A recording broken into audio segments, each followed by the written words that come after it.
काही लोक आहेत पण ते ह्या शहरातले नाहीत, त्यांचं मतदान इथं नसल्यामुळं आपण त्यांचं मत काही ह्या व्हिडिओसाठी आपण ग्राह्य धरणार नाही. आणखी काही अरे तरुण काही आहेत आपल्यासोबत. बोला की. काय नाव दादा तुझं? राधेश काळे, कुठं राहिलं आहे? कुंभार गल्ली इथंच आहे, वॉर्ड क्रमांक 10. वय किती तुझं? 24. वय मतदान आहे. बरं. हां, काय होतं मग, वय जर लहान असेल तर तुझं मत घेऊन उपयोगच नाही ना. बरोबर आहे, हां. बरोबर आहे. बरं. किती शिक्षण किती झालंय तुझं? माझं शिक्षण बी इंग्लिश ग्रॅज्युएशन कम्प्लीट आहे. बरं. ए ग्रेड आहे मला. होय. ए ग्रेड आहे बी इंग्लिश कुठल्या मध्ये, कॉलेजला झालं? महाविद्यालयामध्ये, सांगोला महाविद्यालय. मग आता खरं तर आजच्या काळामध्ये तरुणांचं मत सुद्धा राजकारणात महत्त्वाचं आहे. हो हो. काय वाटतं तुला, आता जी ही निवडणूक लागली तर एक युवक म्हणून कसं बघतो ह्या निवडणुकीकडे? युवक म्हणून फक्त सांगोला तालुक्याच्या विकासाकडे आम्ही बघतोय. विकासाच्या फक्त मुद्द्यावर विकास. निवडणूक झाली पाहिजे असं हां, मत आहे तुझं? हां. बरं. मग कोण विकास करेल असं वाटतं तुला? तर विकास कोण करेल? ज्याच्याकडे सत्ता आहे. उदाहरणार्थ आपली भारतीय जनता पार्टी. बरं. मी 10वी पासून भारतीय जनता पार्टीचं कार्य बघत आलोय. बरं. तंतोतंत टायटल क्लिअर व्यक्तिमत्व, कोणताही घोटाळा नाही. बरं. तुम्हाला म्हणजे मला बोलायचं म्हणजे मी मन मोकळेपणाने बोलणार आहे. तुम्हाला दुसरीकडे शिवसेना आणि काँग्रेसची युती चालते, मग इथं आपल्या बाबासाहेबांनी आणि आमच्या मार्गदर्शक दीपक आबासाहेबांनी आणि आमदार साहेबांनी तिघांनी मिळून युती करण्याचा निर्णय मान्य नाही असं का? कोण म्हणलं नाही मान्य? लोक म्हणतात, कमेंट करायला लागलेत. कमेंट तर असले करायला लागलेत की आपल्या घरात एक ज्येष्ठ व्यक्ती आहेत, घरात लेडी आहेत, महिला आहेत, एकदा एवढ्या घाण कमेंट चालू आहेत ना ट्रोलला. मी म्हणतो ट्रोल करा, प्रत्येकाला आपलं मत मांडण्याचा अधिकार आहे, बरोबर. पण जरा शब्द जपून वापरा. घरात आपल्या आया बहिणी आहेत. अगदी आमच्या ज्येष्ठ नेत्यांनी आम्हाला हेच शिकवलंय. दीपक आबासाहेबांनी आम्हाला हेच सांगितलंय की आपण टीका करायची नाही, टीकांचं राजकारण आम्हाला करायचं नाही. आम्हाला फक्त सांगोला तर तालुक्याचा असं आहे, आपण थोडंसं असं हां आम्हाला फक्त सांगोला तालुक्याचा विकास पाहिजे. तुम्ही इथं खाली बघू शकता खड्ड्यात रस्ता आहे की रस्त्यात खड्डा आहे मला माहित नाही. म्हणजे माणसं एवढी संतापलेत की त्या खड्ड्यात उद्या आम्ही वृक्षारोपण करू, एवढा आम्हाला त्रास होतोय. आमचं दवाखान्याचं बिल होते, मला श्वास घ्यायचा त्रास आहे. घरी गेल्यावर मला माझा चेहरा ओळखू येत नाही, एवढी धूळ बसते. तुम्ही बघू शकता. पावडरचा खर्च वाचतंय की? अहो पण आपण तरुण गडे ना, पावडर वगैरे कशाला? घरी गेल्यावर चेहरा ओळखू येत नाही आमचा, एवढी धूळ आहे आपल्या शहरात.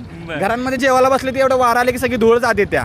आणि काही जण बोलले की मी म्हणजे सोशल मीडियावर ऍक्टिव्हेट आहे. आणि काही जण म्हणतात की बऱ्याच जणांनी प्रश्न विचारला की रस्ते खराब आहेत, हे आहेत. कसं केलंय? गटर केली आणि पुन्हा रस्ता केला. म्हणजे मग कसं, हे काय राजकारण आहे? हा विषय काय आहे? विकास हा फक्त कागदांवरच आहे. हे इथं सगळा विषय फक्त टक्केवारीचा विषय आहे. निधी फक्त एवढा सांगायचा, एवढा आणला तेवढा आणला. खरा विकास काहीच नाही. सांगोला शहरामध्ये बागा नाही आहेत, गार्डन नाही आहेत. जनतेने कुठं जायचं?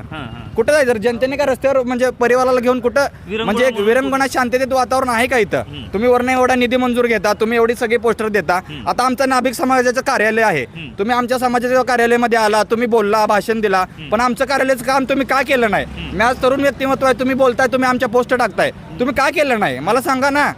तुम्ही म्हणताय की वरनं निधी आला नाही, मग निधी आला नाही म्हणताय तुम्ही? ज्यांनी केलं त्यांनी व्यक्तिगत आमच्या ज्येष्ठ नेत्यांनी शिकवले की व्यक्तिशाती समजणे वाले को इशारा काफी. विषय एवढेच आहे. आमचं मत एवढंच आहे की या टायमाला आम्ही वन साईड निवडून येणार आणि आपला विषय एकच आहे, हम हरगिज नाही झुकेंगे.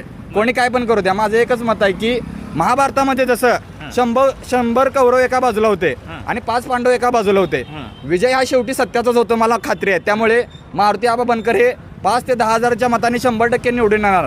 कारण आमच्या तरुण कार्यकर्त्यांना माननीय आमचे मार्गदर्शक दीपक आबा सावंगे पाटील, आमचे जिल्हाध्यक्ष चेतन सिंह केदार सावंत, आमचे मालक एरंडे मालक आणि आमचे म्हणजे वडीलधारी आजोबांसारखे खांद्यावर टाकून बोलणारे आमचे आबा, म्हणजे एवढं प्रेम दिलं ना की मला रडू येते. आता तुम्हाला काय सांगू, तुम्ही आमच्या मारुती आबांनी एवढं प्रेम दिलं ना की विचार कोणत्याही पदाचा गर्व नाही. आणि विषय म्हणजे की 2 वर्ष त्यांना अनुभव आहे.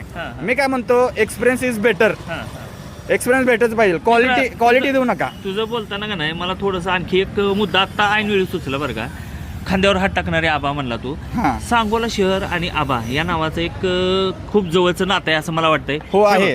गणपत आबा त्यांना आबाच म्हणतो. हो आम्ही मानतो. आम्ही ज्येष्ठ नेत्यांवर टीका टिप्पणी नाही करत. पाटलांना पण तुम्ही आबाच म्हणता. हो. आता मारुती बनकर त्यांना पण आबाच म्हणता.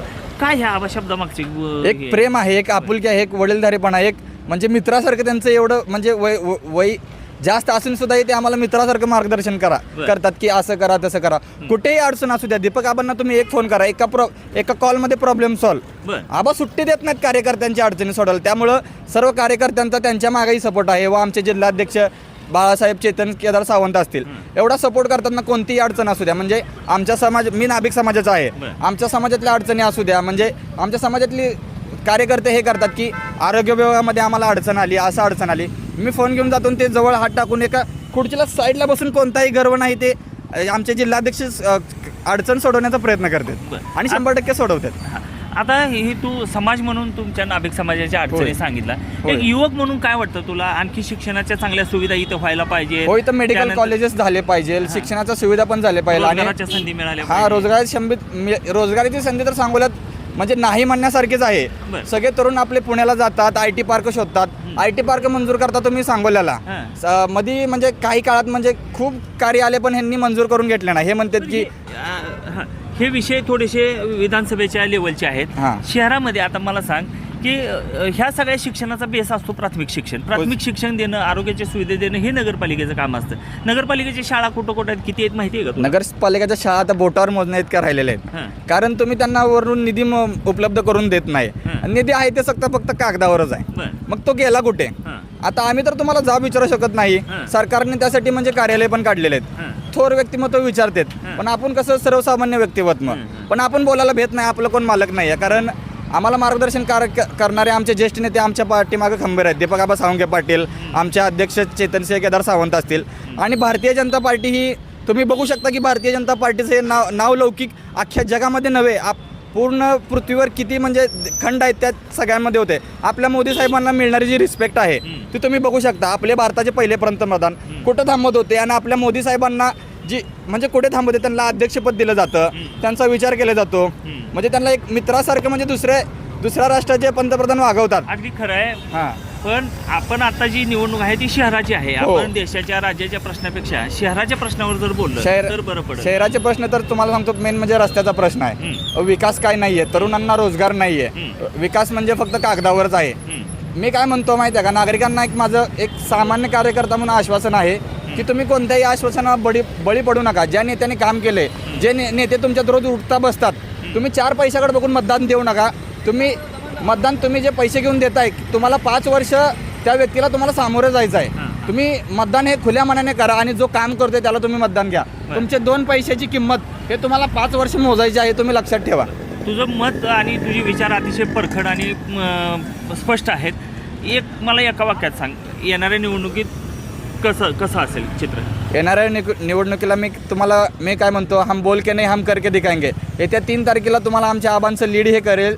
आम्हाला आमच्या ज्येष्ठ नेत्यांनी, मी वारंवार म्हणजे रिपीट करतोय वाक्य की आम्हाला ज्येष्ठ नेत्यांवर टीका करायची नाही आहेत. पण मी काय म्हणतो माहिती आहे का, समुद्र हा शांत असतो, त्या समुद्राला तुम्ही ढवळण्याचा प्रयत्न करू नका. क्योंकि कारण समुद्राला भरती ओटी ही येतच असते. कारण उत्तराला प्रत्युत्तर आम्ही देऊ, पण त्याची वेळ आली नाही. आमचे ज्येष्ठ नेते आम्हाला मार्गदर्शन करतील, ते बोलतील सभेमध्ये, आम्ही त्यांचा पाठिंबा देऊच, कारण ते सत्याच्या मार्गाने जातात. धन्यवाद. सांगोला शहरातील महात्मा फुले चौक परिसरात आपण काही लोकांशी येणाऱ्या नगर परिषदेच्या निवडणुकीच्या संदर्भात संवाद साधला असता लोकांनी परखडपणे आपली मतं सांगितलेली आहेत, तर काही जणांनी स्पष्टपणे बोलण्यास नकार पण दिलेला आहे. काही इथे अगदी भाजी विकणाऱ्यांपासून ते उच्च शिक्षित तरुणांपर्यंत अनेकांनी आपली मतं व्यक्त केलेली आहेत. येणाऱ्या निवडणुकीमध्ये सांगोल्याचे कारभारी कोण असणार हे येत्या 3 तारखेला आपल्याला पाहायला मिळणारच आहे. तोपर्यंत आपण असाच वेगवेगळ्या भागातील जो काही नागरिकांचा प्रतिसाद आहे, मतदारांचा कौल आहे, तो जाणून घेण्याचा प्रयत्न करणारच आहेत. तुम्ही मात्र पाहत राहा शिवशाही न्यूज. व्हिडिओ जर्नलिस्ट अजितसह सचिन कुलकर्णी, शिवशाही न्यूज. ताज्या घडामोडी जाणून घेण्यासाठी शिवशाही न्यूज यूट्यूब चॅनलला सबस्क्राईब करा. आपण हा व्हिडिओ फेसबुकवर पाहत असाल तर फेसबुक पेज फॉलो करा आणि शिवशाही न्यूज.com या आपल्या वेबसाईटलाही भेट द्या.